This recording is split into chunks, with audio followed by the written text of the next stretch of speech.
Welcome, everyone, to the seventh episode of Disruptive Insights. Today's guest is Nathan Raaths. He is a contemporary shamanic facilitator. Welcome, Nathan.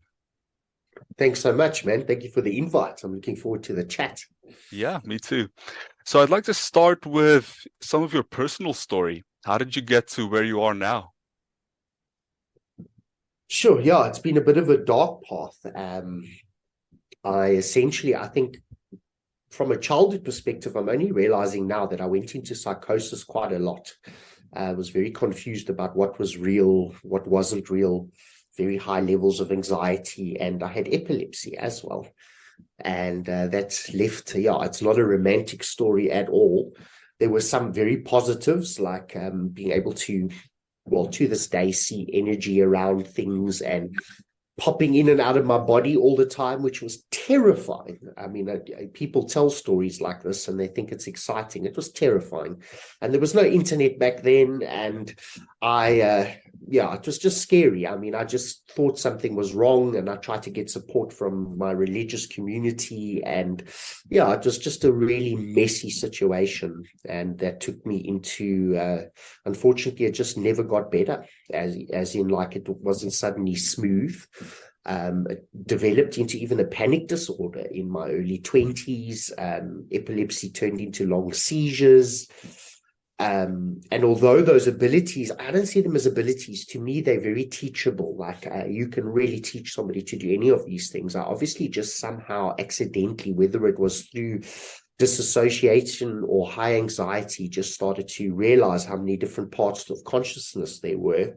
And then it got messy. I mean, it was, I started to self-medicate, drugs, alcohol, absolute desperation, going to live in other countries, all on my own, just trying to cope, running away.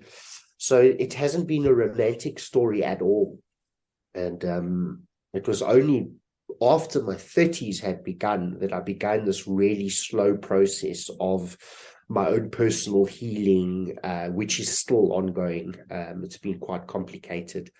And but just really powerful, because in the middle of all this darkness and this crazy stuff going on, from a teenager, I seemed to just attract individuals that just knew that if they spoke to me about something really dark, that I seem to always have an insight for them or been able to access it. And so I've always been balancing this, I guess you could call it this parallel, like not being healed myself and really battling with my own darkness, but from that age, having multiple people that constantly were able to override their situation through some sort of an input.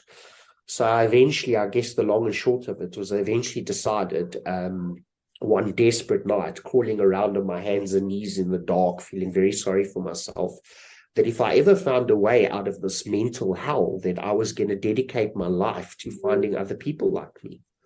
And essentially, that's how it began to unfold. And from then on was a process of many things, teaching people. First, I started teaching out-of-body workshops, teaching people how to actually leave their bodies, but it was always around altered states. And then gradually the plants came in about 12 years ago.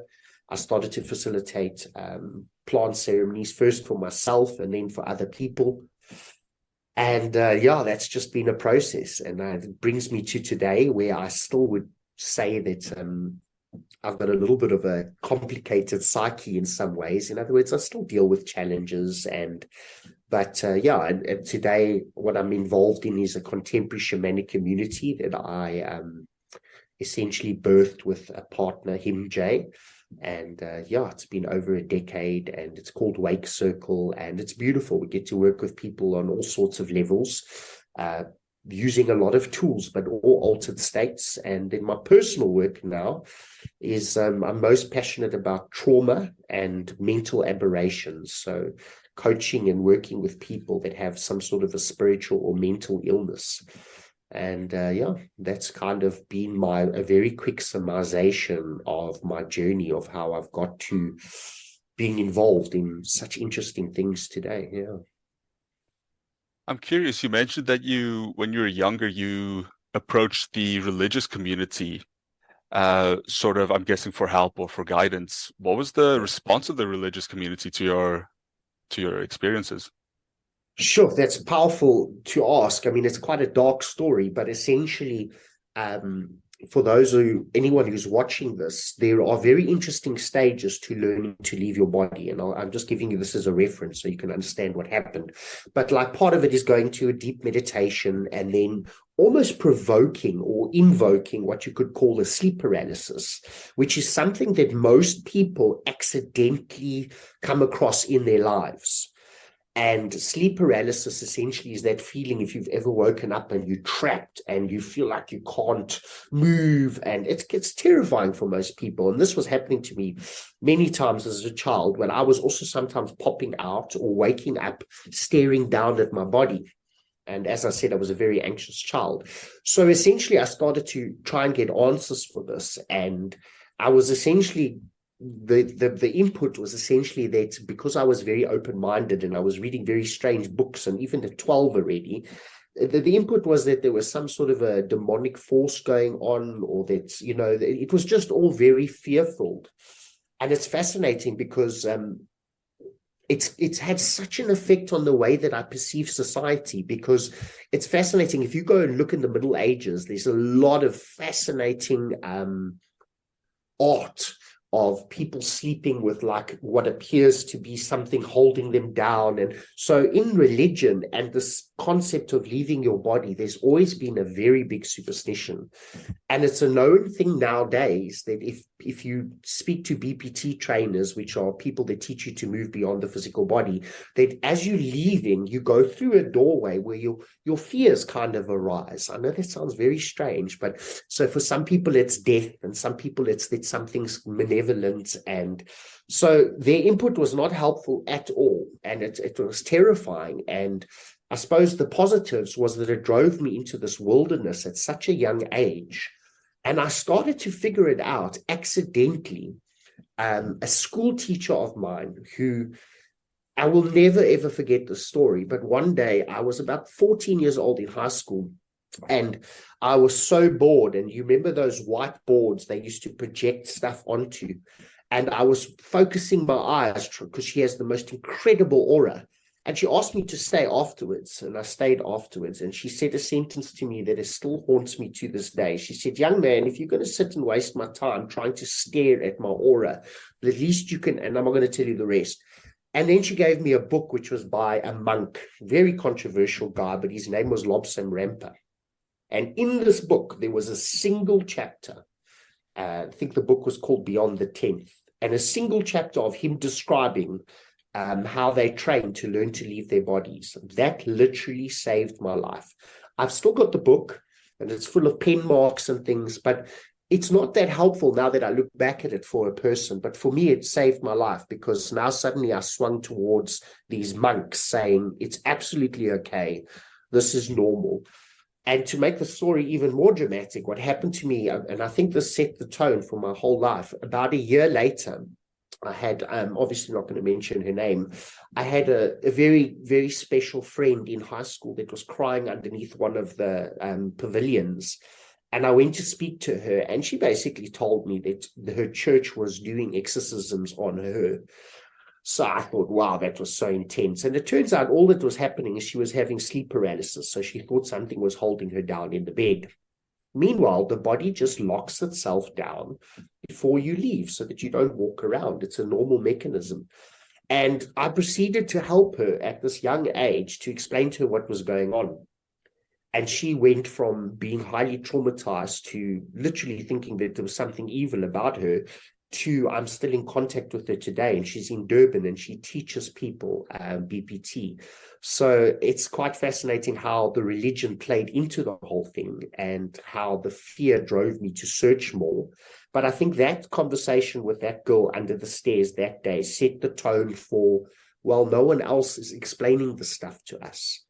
And I think that set that tone for maybe a little bit of a savior mode, if I could be very honest. You're young, and I'm like, very driven, not realizing just what I was getting into, and I will find people and I will help them, and maybe that set the tone, But yeah, so religion really played an interesting part in the early days, but it was my own personal experience that drove me away from the guidance that they were giving me, because I was left with one choice, so was she, that either there was something really wrong with us or that this was quite a natural process, which today with the internet, hundreds and thousands of people in forums talk about this. They can do it. They can close their eyes and create this lockdown state and go and explore.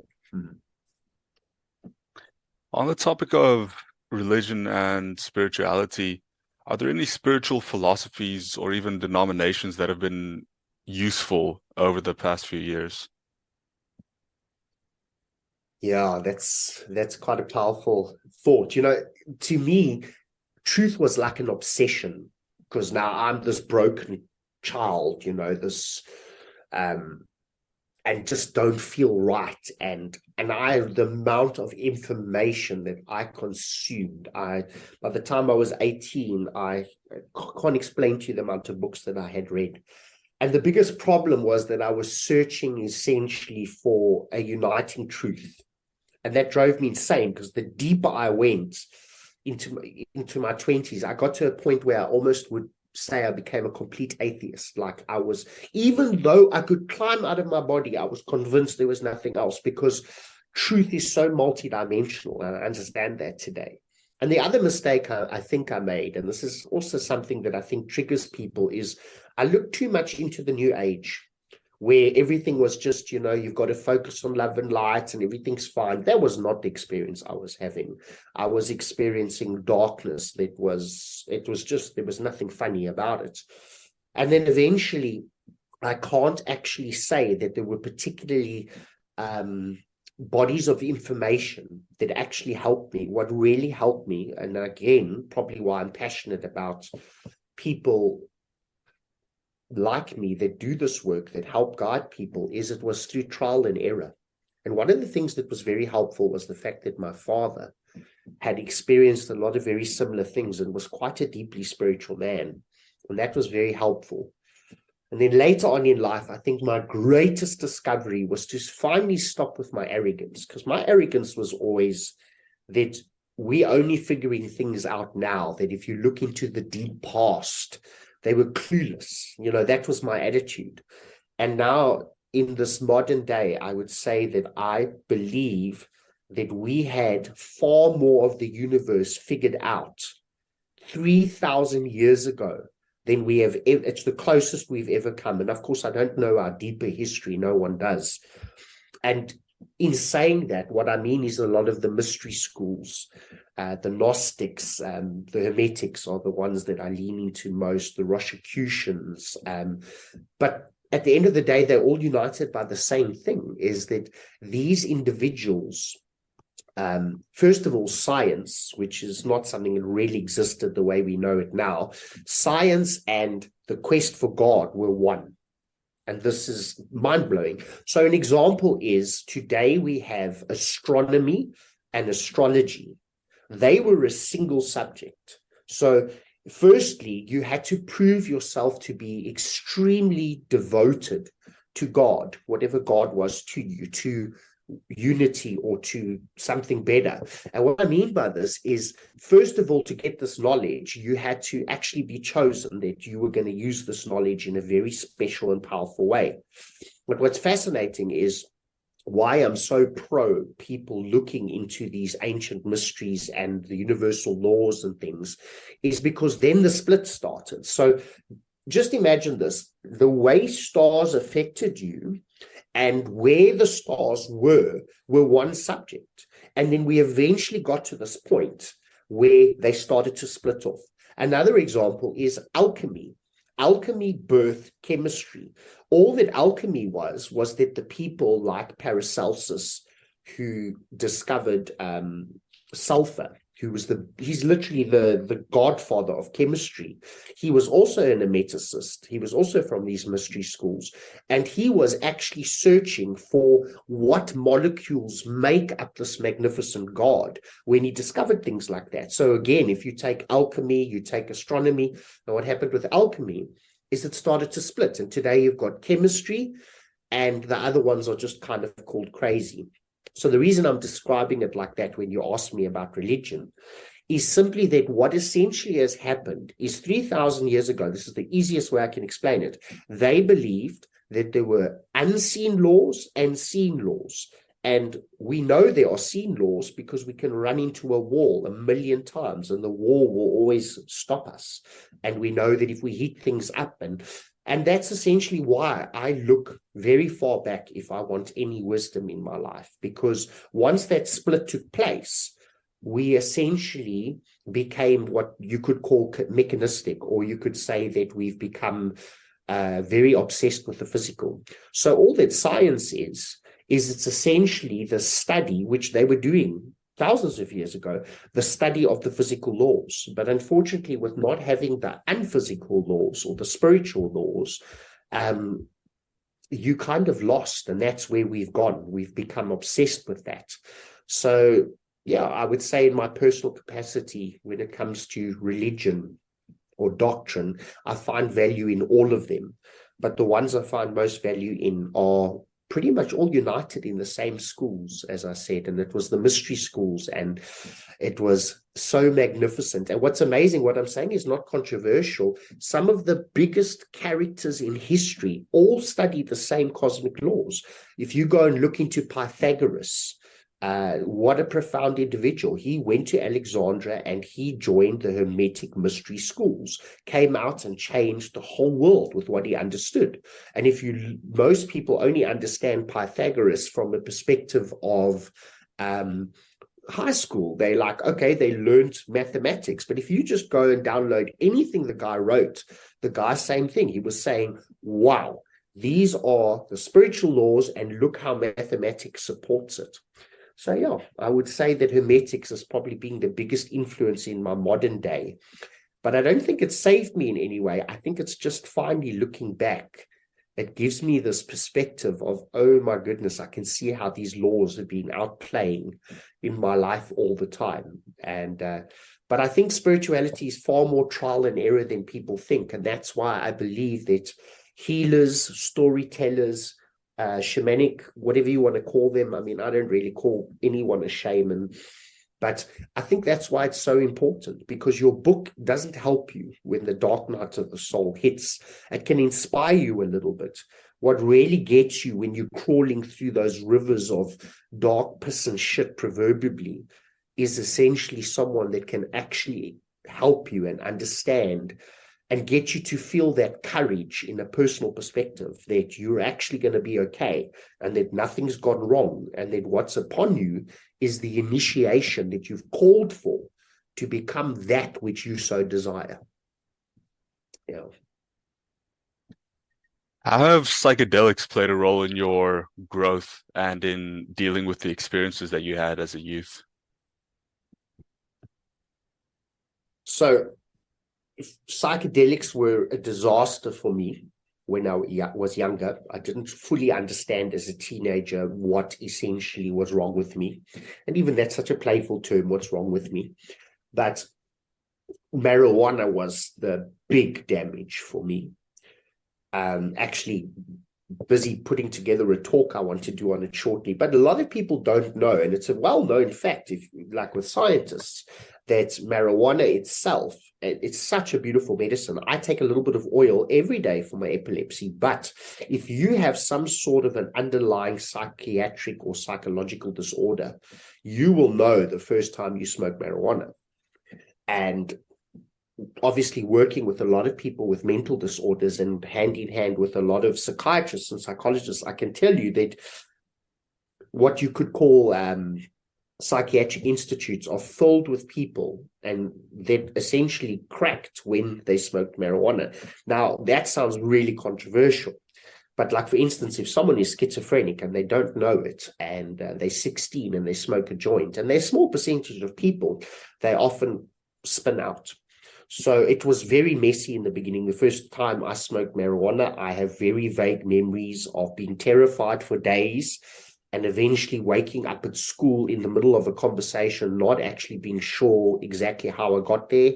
I was so terrified because I didn't even know how I got dressed. I wondered how I was with my parents. And so it started off very messy. And that left me traumatized towards other things. And I was dumb enough to then go and do acid and all sorts of things, not really understanding. That ended up in me wrapped around a tree in, I think it was South Broome, 2 days later, just crying against this tree. And so it started off very messy. And of course, I veered away from it. And basically, it was not part of my journey. And only in my 30s, when I'd already begun my healing process and became more and more brave and was teaching workshops of consciousness and having very beautiful experiences, even though I was very much still in a trauma spectrum, did I start to realize that the message that was being given to me every time I went into an altered state was that I was going to end up working with psychedelics. And this absolutely terrified me because I had essentially been fighting to be present and conscious and kind of like grappling for reality my whole life.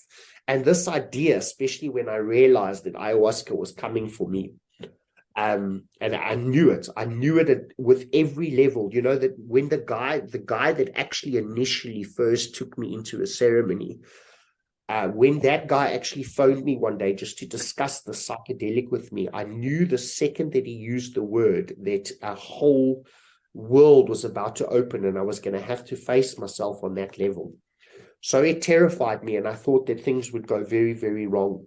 Of course, I misunderstood them and I didn't understand the setting and the context and how healing that it could actually be. And I had really, really powerful experiences.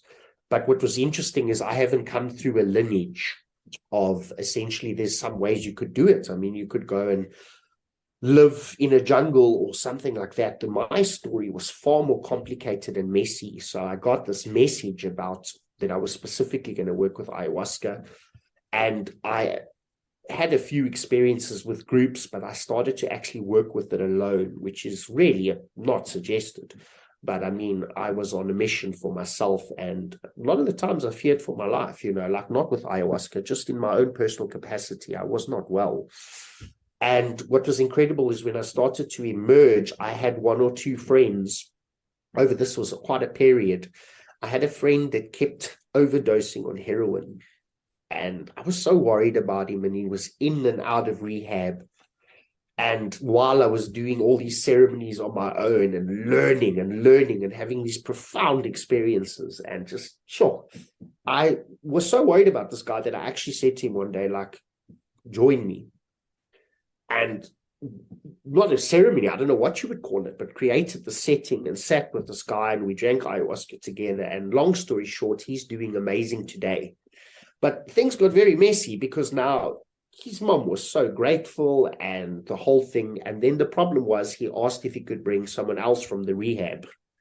And this is how it started. So while I was trying to heal myself, I had this snowball that started, which constantly I felt overwhelmed, constantly, because now it was just one person and then it was two people. And each time it was a case that was so desperate, if that makes any sense. Like these guys were, and then the moms were involved and they don't know what you're doing, but like, please, my son almost died. And it was so dramatic.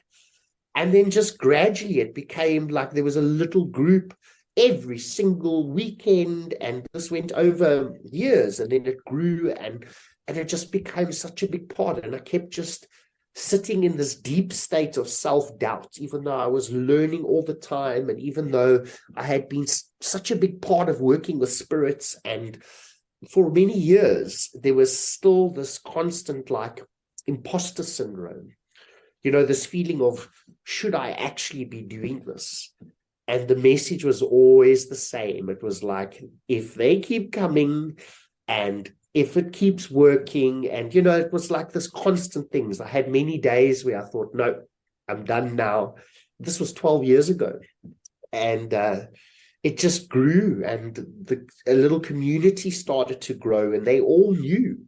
They all knew that I wasn't some shaman from some jungle, or they all knew exactly who I was and the struggles that I had, and it was profound. And the groups, I mean, I've conducted hundreds and hundreds of big groups since then, and now it's a very normal, and obviously it's evolved so much since then. I work with a lot of plants, but mainly ayahuasca has been the ally that I've worked with, and it's evolved now. Like, don't get me wrong, nowadays it's very, very different. We work in I have an incredible team of 4 that we work in, and it's become now that, and I think a lot of the plant facilitators can talk about this, there's such a big evolution with working with psychedelics that now we all understand, we all have to be trauma informed, we all have to be therapy informed, we create a very long process of taking in people and preparing them and supporting them after. And none of that stuff really existed back then,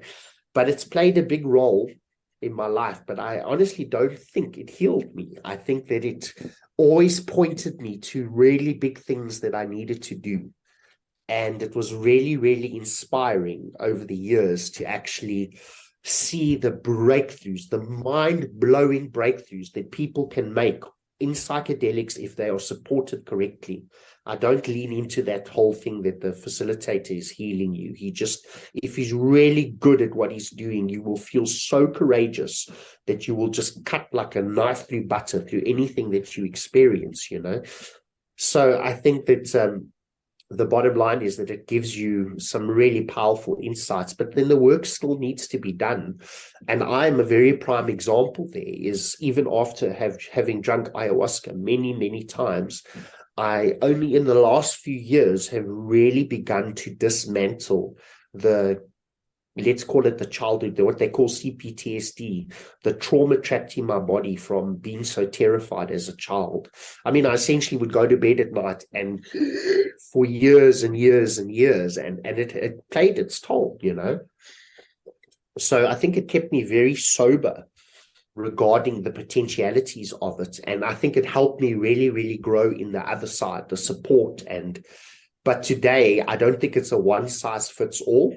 Some people that are quite traumatized should not necessarily immediately jump into plant medicine. I don't think it can hurt them, but I think it's really, really good if they can just first build a little bit of confidence in their own mental state and things like that. But I think it's the future of mental health. I really do. It's not just me. I mean, it's exploding all around the world. And just like we spoke earlier, how religion or spirituality or unseen laws or the etherical split from the physical, you're seeing the exact same thing in reverse now. And it's quite exciting with plants and psychology and therapy. And they're starting to converge again, where it's almost like you could have this only mystical experience with your shaman or this very clinical experience with your doctor. And there's this incredible merge that's taking place. And it is so exciting, where shamans are becoming trauma informed, where shamans know what trauma release is, they know. And on the other side, where you've got, I mean, there's whole organizations in the UK, but mainly in New York, that I follow, where now these are clinical therapists that are working with, for instance, schizophrenics, using certain aspects of ayahuasca. They don't give them all the plants, and recording and helping these guys. And what's amazing is now they're starting to do things like smudge them and use beautiful music. And so this slow merge is happening, where I'm very, very excited. And I feel like the facilitators, even in this country, I know some of them have been so courageous to know that this is worth pushing, almost like a kind of contemporary science that is going to change the world. But there was no roadmap. There was absolutely no roadmap. And it's taken, and I can think of so many people around the world, and it's taken, I think we have all been under the firing line I think sometimes you do have cases that don't come out well. In other words, the person doesn't get anywhere.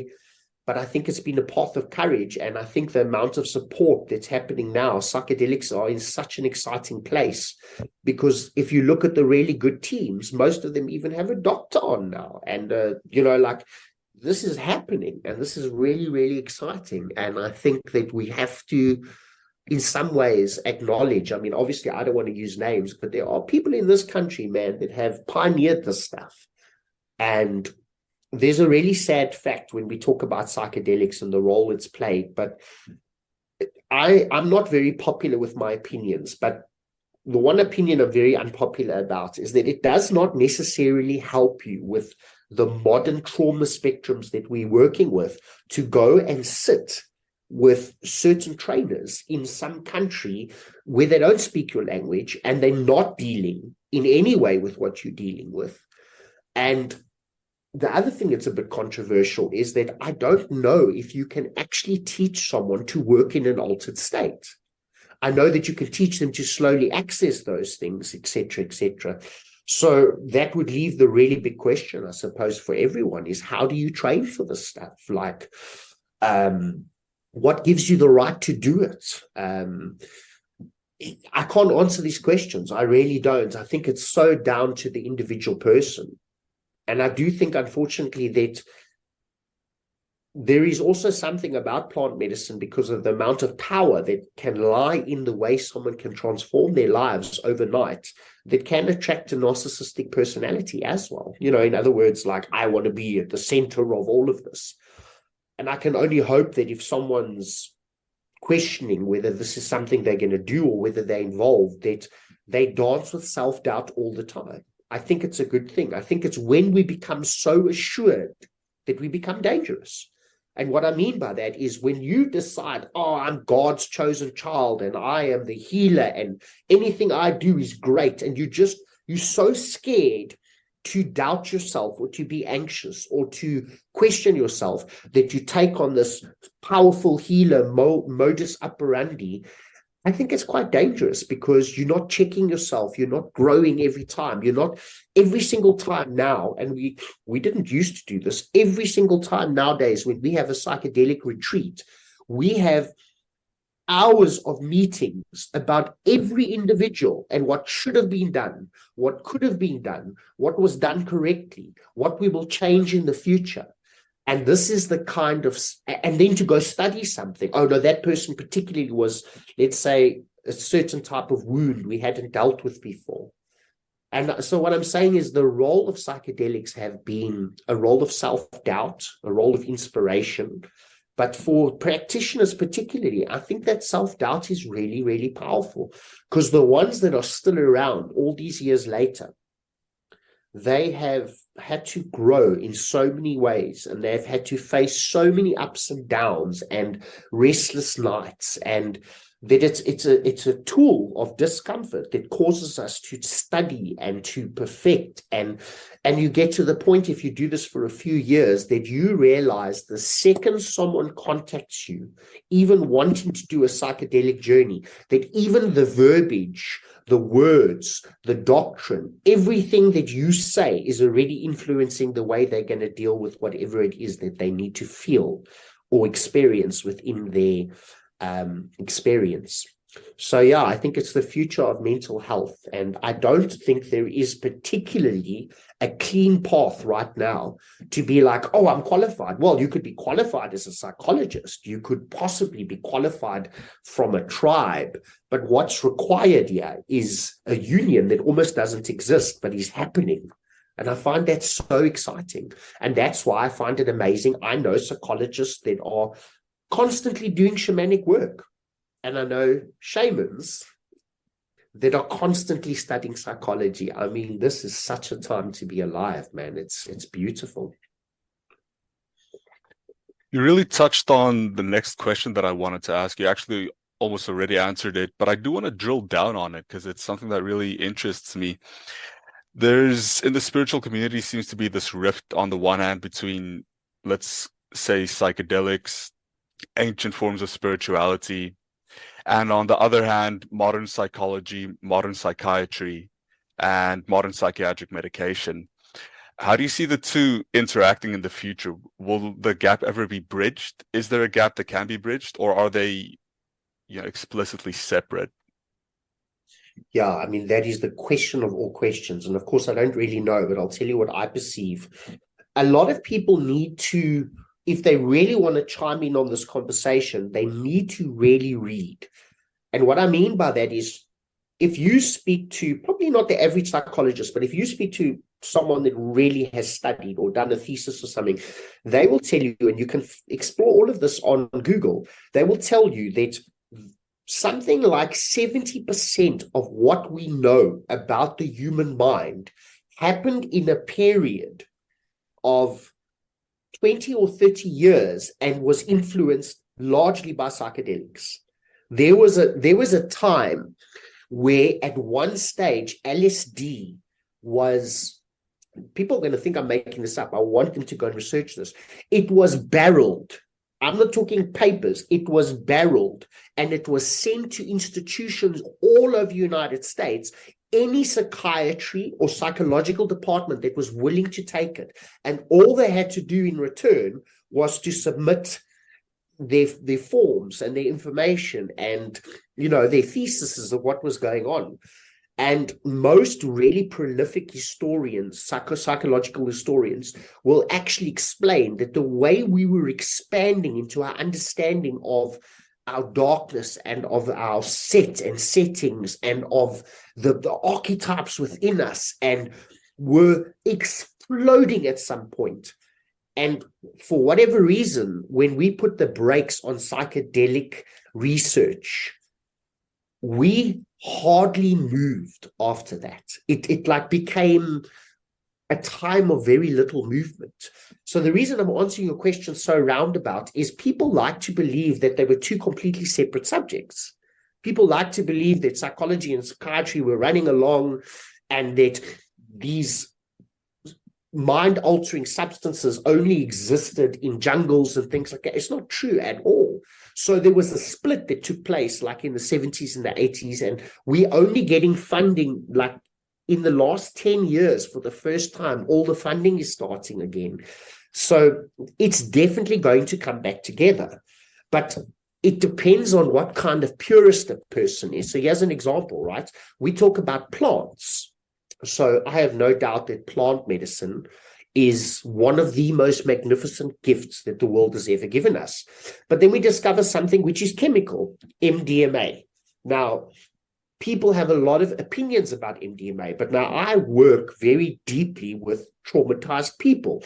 And I can tell you that some of them are in a certain kind of what you could call over arousal. In other words, they were so traumatized for so long that they walk around and their system is constantly looking for the next threat.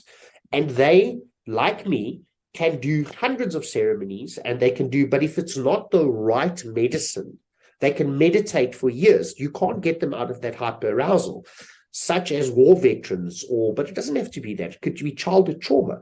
And then you take something like MDMA, and if you know what you're doing, and the reason why I get guided is because there's so much research about it that even the dosages I use and basically the type of therapy that we do are not things I invented. They're things that I can download from maps.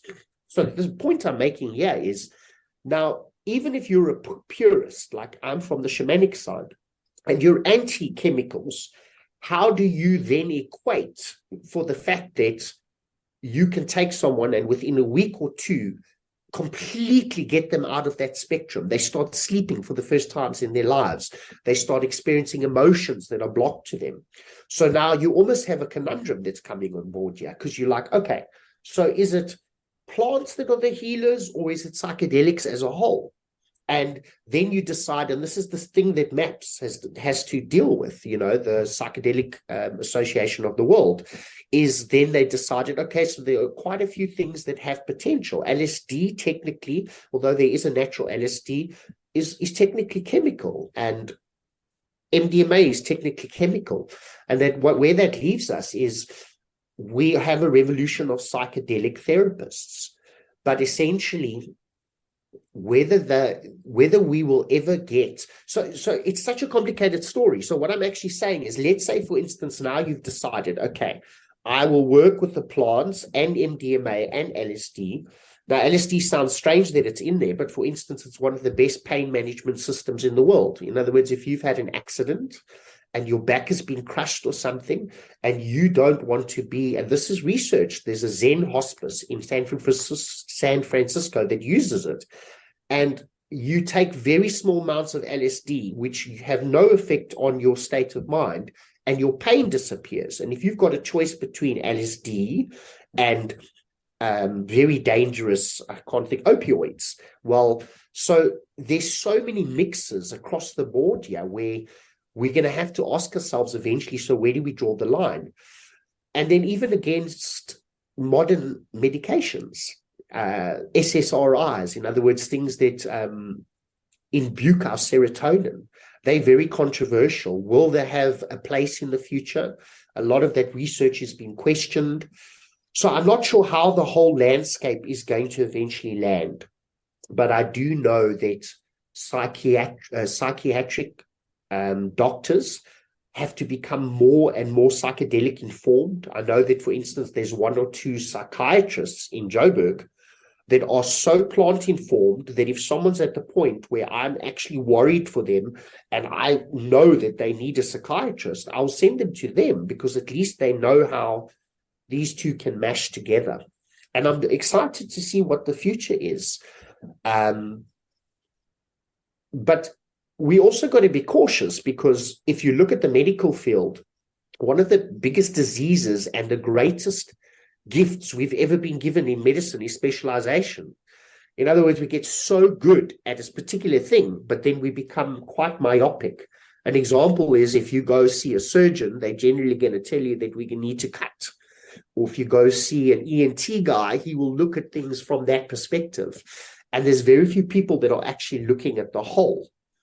So we've got to be cautious there as well, where we don't become such specialized individuals that, for instance, you become a psychedelic therapist, but you're convinced that that is the answer to all things. You're able to unlock some people's trauma with a single conversation if you're just compassionate and loving. So I don't know what the future is, but I do know that all of these things are starting to mash up again. And where people used to be so anti, I mean, for a psychiatrist to suggest for someone to go and do a shamanic retreat was madness 20 years ago. Now I know many that suggest, well, have you tried ayahuasca? You know, it's such an interesting time. And I'm hoping that not too many things go wrong. You know, because we're in a state now where everything's getting fast-tracked. There are many countries in the world that are legalizing marijuana, psilocybin. It's exciting. And I think I think my summarization would be that everyone is involved. It's so exciting. So if you are a therapist, if you're a counselor, if you are a shaman, there's no excuse anymore to stay like this. You can expand yourself, you know. So an example is, if a therapist is trauma-informed and they know now about the amount of trauma that can be stuck in the body, they can be like, wow, your mind seems quite strong, but your body's freaking out, and they can send you to a body therapist. And this congruency has got to start. And I think that's why trauma is thrown all over the place at the moment. The word is everywhere, and it irritates people, but I think it's a healthy thing. We're finally admitting what the shamans have been talking about for thousands of years. They spoke about the fact that one day we would have to heal the sins of the father. Now science is saying, oh, wow, we look in the cells and we can see your trauma for 7 generations. This is what the shamans have been saying. Then you look at the modern spiritualists or the New Age movement, they're saying there's a great awakening taking place. They're all correct. Because if there's an awakening taking place, then what we have to do is step into the darkness and actually fix the trauma, which is why psychedelics have come flying out of the jungle and shamans are popping up everywhere, even contemporary ones like me, you know, that are these insane guys that just start working with people. And I love it. It's like the earth is creating this frequency, and these bubbles are popping all over the place. And some are going to come out as doctors with a shamanic side, and some of them are going to be these completely crazy hippies that know everything about psychiatry. And I love it. And it's getting blurry. And I think we are going to see new jobs, as in like categories, even in universities. And it's already happening. You can already start studying psychedelic therapy. And no, I think it's so exciting, but I don't see it splitting again. And I don't see human beings allowing consciousness to be suppressed again. I don't think so. I want to veer off the beaten path for just a little bit. I've noticed in the spiritual community, at least the part that I've been exposed to, that specifically the New Age group, that there's something of a correlation between the spiritual community and, I want to say very broadly speaking, left-leaning politics in the West. And I'm going to be blunt, it tends to annoy me when the two mesh too much. It seems as if expectations are created that you should believe a certain thing or behave in a certain way, when I feel that it should be perhaps more all-encompassing. So can you speak to that? Yeah, I mean, this is the subject of all subjects, isn't it? And it's the one where you lose friends very, very quickly. So I think the way I would explain it to me, I mentioned earlier that to finally get somewhere with my own process, got nothing to do with other people. I had to look back into the past and find these individuals that were deeply disciplined and were so aware of the fact that there are certain immutable, unchangeable forces that are working through the universe and through us. And in doing that, you gradually begin to learn that, nothing's punishing me, even though there's, for instance, there's cause and effect, and there is all of these things that happen. I mean, today we call it karma and all of these things, but the universe responds to you. And a childish way of looking at this would think that something's punishing you, but you eventually realize that you are part of this perfect system. And as you discipline yourself and you start to realize how perfect these guidance systems are, that they're taking you to your ultimate what you want to become. Now, what does that have to do with anything? We have mistaken information for enlightenment. We have mistaken being open-minded as being close to God. And an example of this is the average person that calls themselves awakened. I can tell you right now, I'm not awakened. I have moments where I'm like, whoo. We have this rhetoric where we say we are an enlightened, I mean, look at it, awakened and then wake. What's the word? Woke. There's this like strange thing going on. And what essentially happens to the average person is they are in a psyche shock. And what the psyche shock is they've lived a certain way. It could have been for hundreds of lifetimes. You don't know. And all this information is available now. And it suddenly dawns on them in this almost psychologically scattering moment. There's something else going on here. And it causes such a shock that they obsessively begin to search through the information. And of course, we're not grounded in our spiritual presence. So what I mean by that is you are not scared. Let's use Buddha. I don't know if it's true, but let's use Buddha. If Buddha wasn't particularly worried about the darkness or about the death and the suffering, he was sitting in that place and he was like, from his presence, he could pretty much deal with anything. So what does this have to do with something? You do not want to wade in the waters of dark possibilities if you yourself are not anchored in your own presence. So we have an entire society of people that do not feel safe before they begin. Do you know the saying that the mystic wades in the same waters that the crazy man drowns in? They're the same sea of consciousness. And what we have now is, if you just imagine the average person on a computer or with a friend who's like, I can prove to you that what they're officially saying is not true. Now, that wake up and that jolt is so shocking for most people, but they think that is the awakening. That's not an awakening.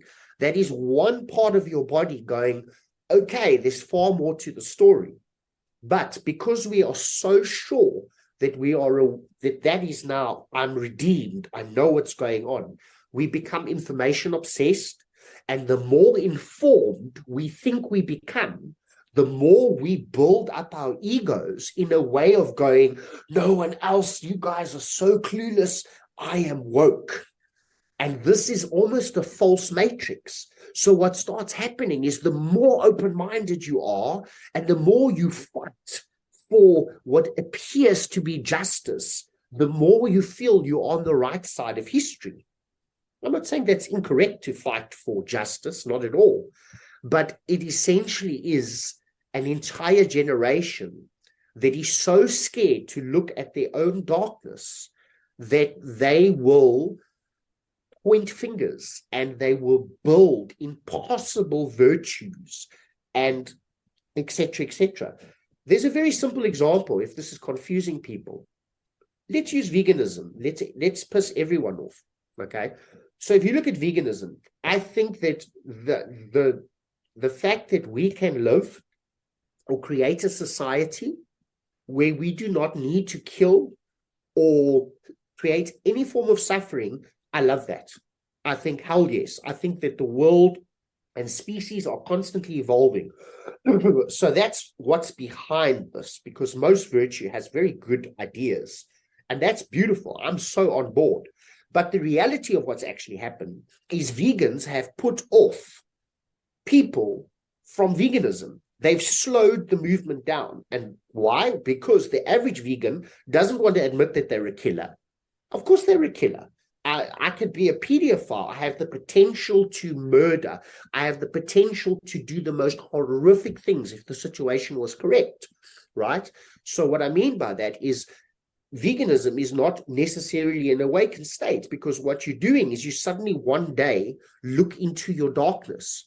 You see an animal suffering, or you realize what humanity has become. And the only way that you can deal with this extremely dark psyche that you're part of, because we have this light side as well, is you divorce yourself from it. And in divorcing yourself from it, you go, that's not what I am or who I am. How do you know that this is true? Because next thing, what you're doing is, instead of creating new ways of doing things, you're standing on a street screaming at people that do things the way you were just doing them a little way before.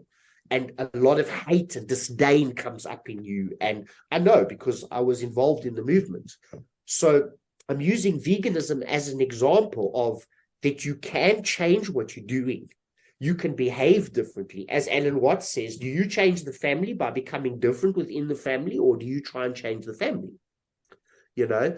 And I think it's very powerful, because it has a lot to do with what's happening with left-wing ideology. And essentially, we are in a situation where we are desperate to embody the virtue that we psychologically can understand, but with the darkness that is actually controlling. I don't know if that makes sense. Like, I can psychologically, so mentally, I can read on the computer and in a book, I can psychologically understand, I want to be loving and connecting. And these are psychological manifestations, because we haven't done the actual work and gone into our own darkness. And you will know, because a person that truly integrates comes out the other side going, I want to be more conscious about my food, and I want to be involved. Oh, that sounds like that's change in the right direction. But if you find yourself angry and pissed off with the world and saying things like, I prefer animals to human beings, all you have done is divorce yourself from the situation, pretending that it is not your circus and not your animals. And this is how this left-wing ideology grows. An example would be, there's nothing wrong with, for instance, going, I realize that I have connections in the Pleiades. I'm using an example of how far out spiritual people can get. Okay, great. So maybe you even from the Pleiades, whatever from means, okay? But how it's actually used in the new age is, human beings are disgusting. They don't say this, but they're like, I'm a star seed. I'm not of this. This is what's going on inside them. So whether you're a vegan or whether you part of the starseed movement, it's always, this is not my darkness. Woke ideology. The people that fight hardest for woke ideology are the ones that are not affected by it. Please explain that to me. You know what I mean? It doesn't make any sense. So we are in a very, very interesting time. It's that you've got to look good. You've got to say the right things, but it's causing a psychological schism within human beings. And the schism is that we are not able to, with the ideologies that we're holding, deal with the fact that we have so much trauma and fear and inside us. And it's almost like if we just keep holding up a better and better banner that makes more and more sense, that is more and more inclusive, and we keep changing, that everything's going to be okay. And I have no doubt that it will be, but at some stage, the same thing happens to every person.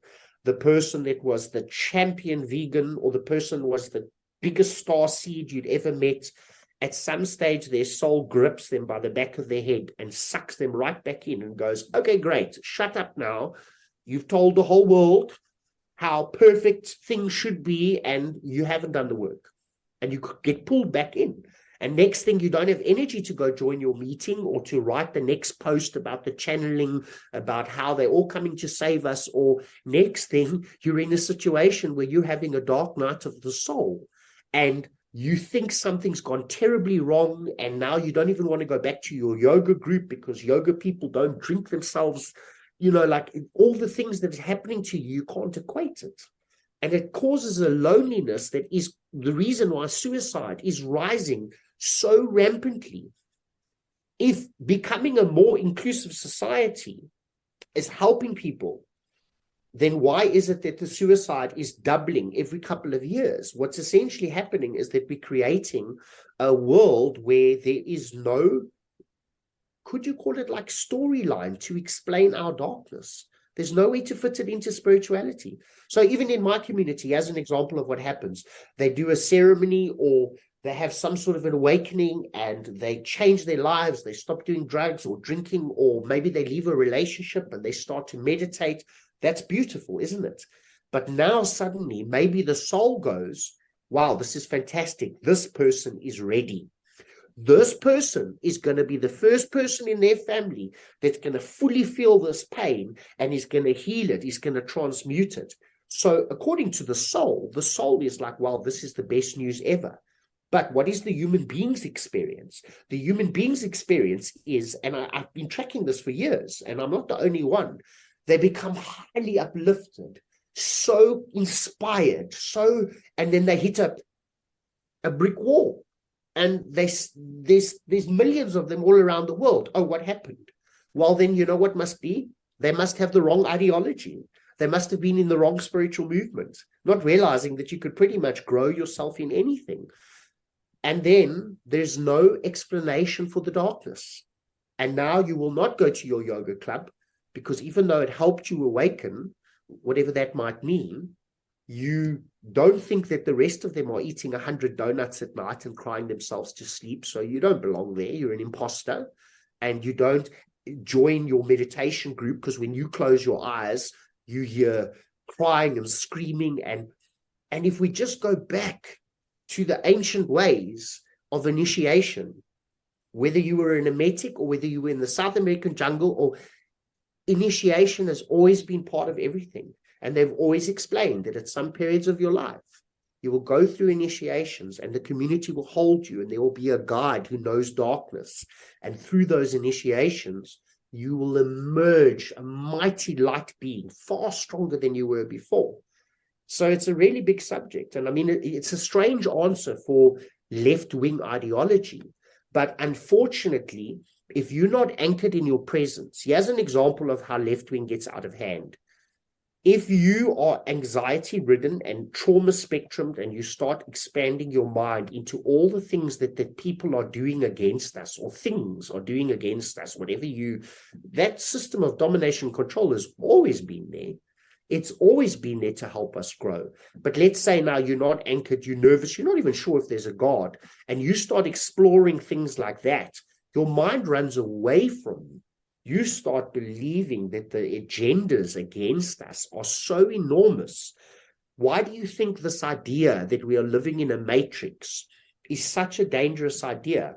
The second that people take on the idea that they're in a matrix, they believe that everything is a manipulation. Now they are divorced from the cosmic laws. In other words, the reason I'm anxious is that some force is, and this is it's a not international, it's a world psychotic break that we all like, oh my God, I'm being influenced, and the reason I'm sick is because of the water. And these things are all aspects. But if you don't feel safe in the presence of God, you can't take responsibility for what you're doing. In other words, you don't realize that the cosmic laws are just outplaying. You're putting something out and it's responding to you. Things like that.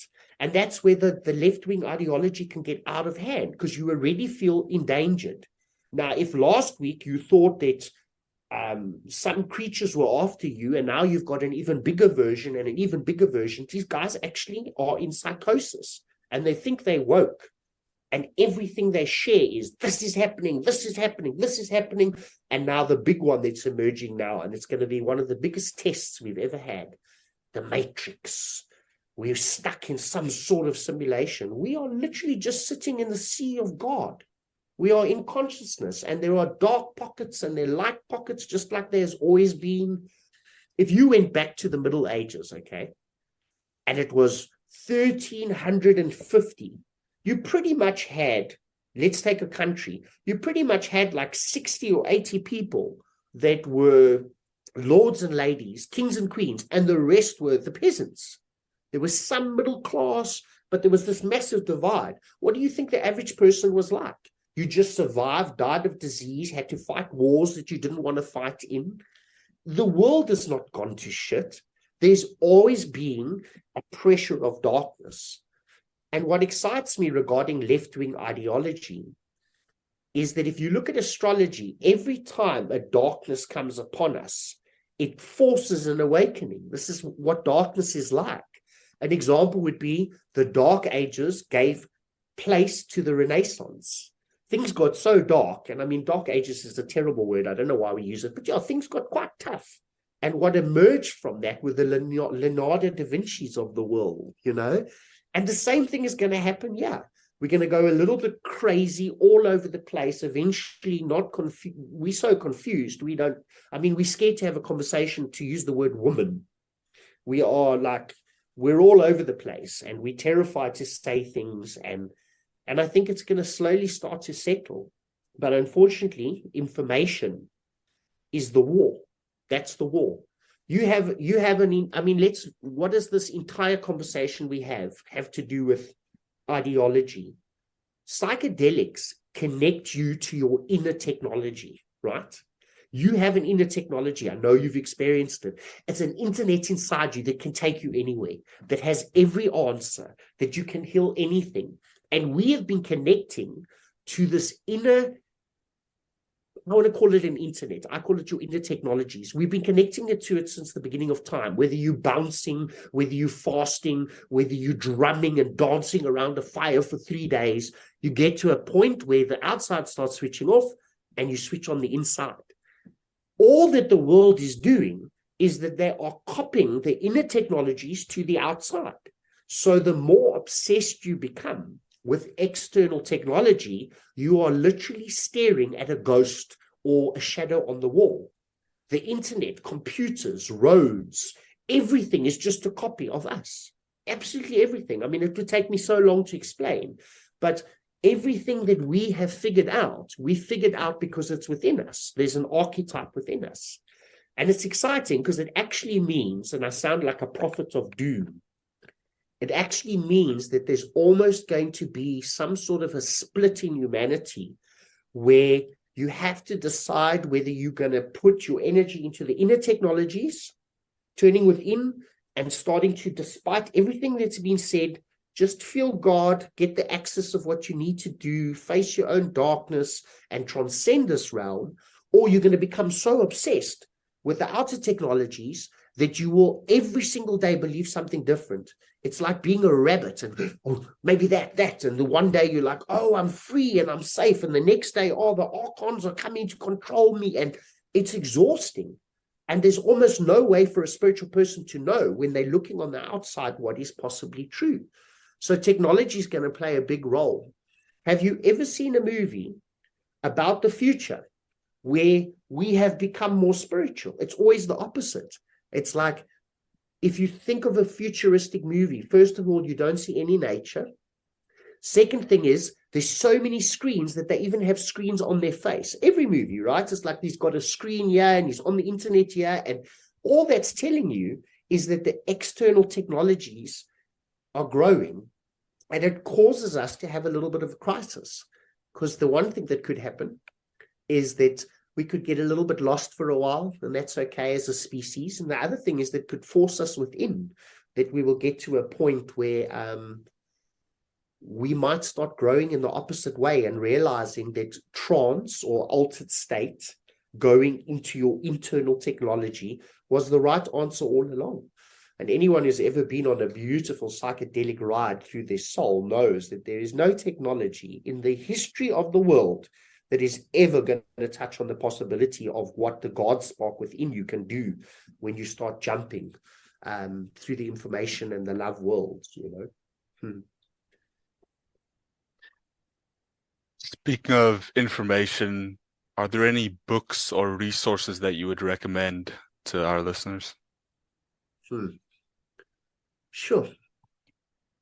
I'm not actually sure about that. I think that it depends in what you're dealing with. And what I mean is, if you're feeling overwhelmed and lost, and I would say the most common thing that an awakening person, it's a word, I don't know what other word to use, is dealing with, is they feeling overwhelmed about just how bad things are. This is the question, how bad are things? So some days they feel safe, and other days they don't, and they read. Now, this is where the problem comes in. I encourage people to be very cautious about what they read. I don't necessarily believe that it is true that there is so much trying to trap us, and I believe there's always been something like that. But here's an example. If it's really true that things are trying to control us, then the strongest way that things can control us is to tell us just how much they've got going. So you read a book that's all about, these are the secret agendas, this is siphoning off your soul, this is controlling you, this is, by the time you're done with that book, they've won.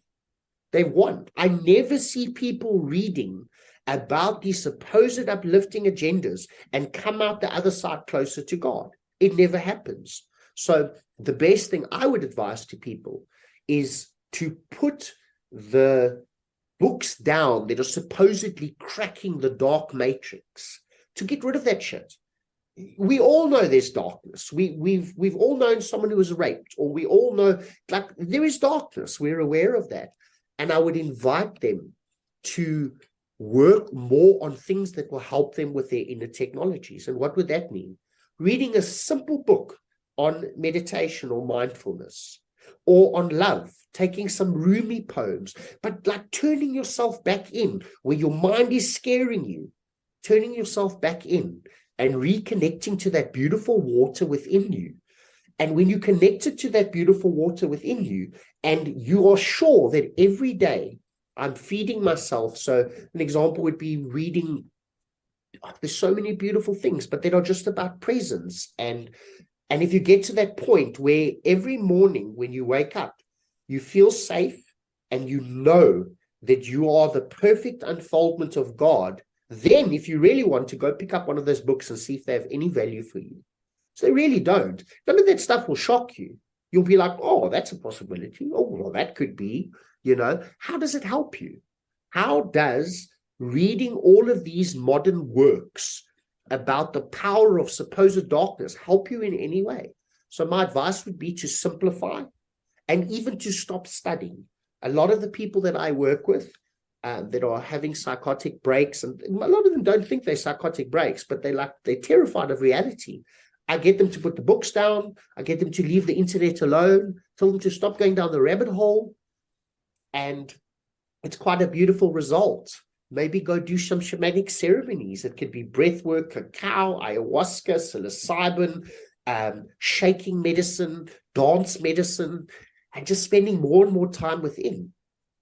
And I think that the reason that would be my advice, besides, because there's a part of me that wants to push my doctrine. It's part of me wants to go, man, the hermetic laws of the universe are the answer to everything. That's me.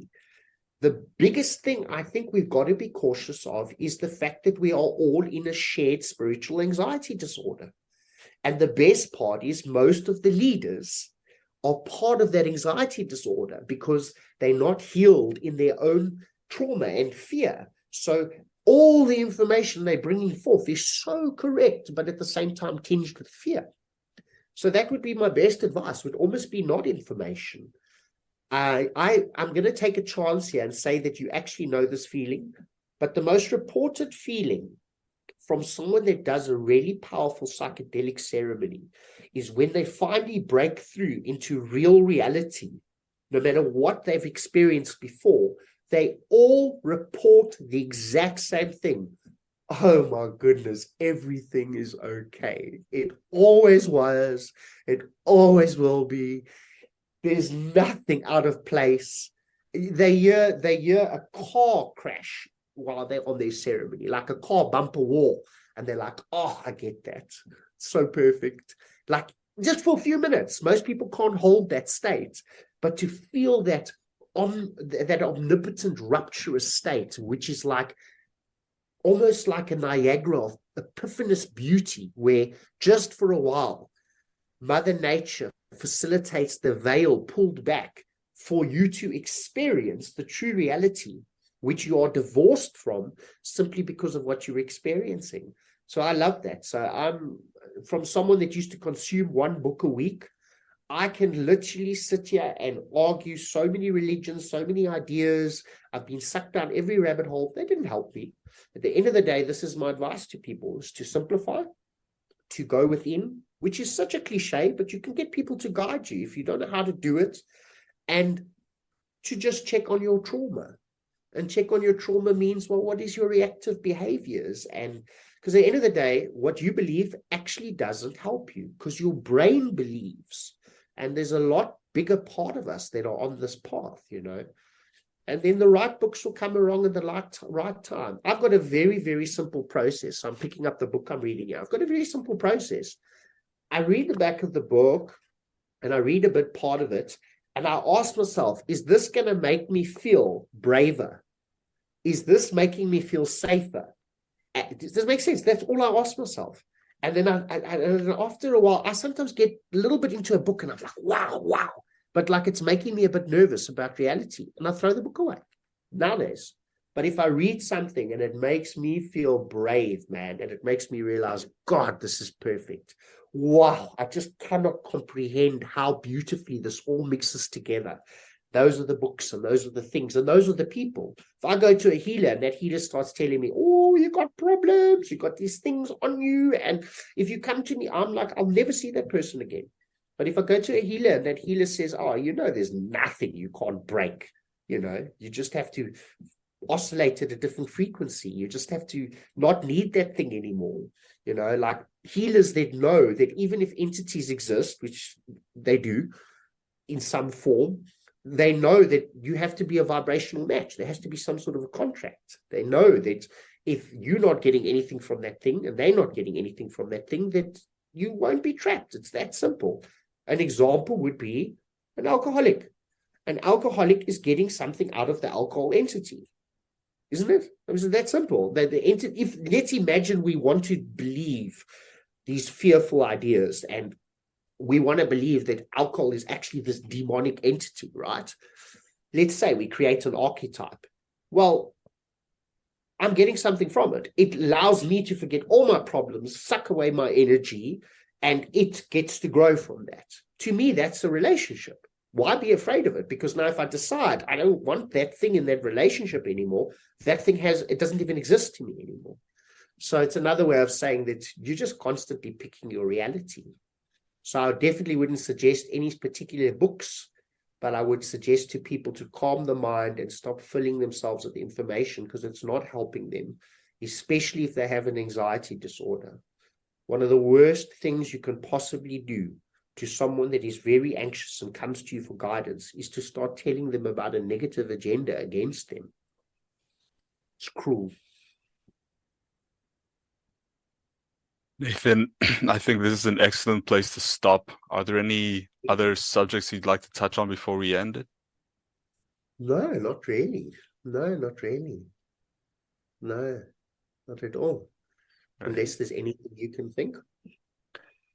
Not right now, but I get the feeling we might want to do another podcast at some point, Okay, if you're beautiful. down for that. Oh, absolutely, man. Absolutely. Thank you for letting me express. I mean, obviously, I don't know the truth of anything. I'm just speaking from what it appears to me. Nathan, thank you so much for coming on board. Thank you, my brother. Much Have a appreciated. blessed day. Thanks for the invite.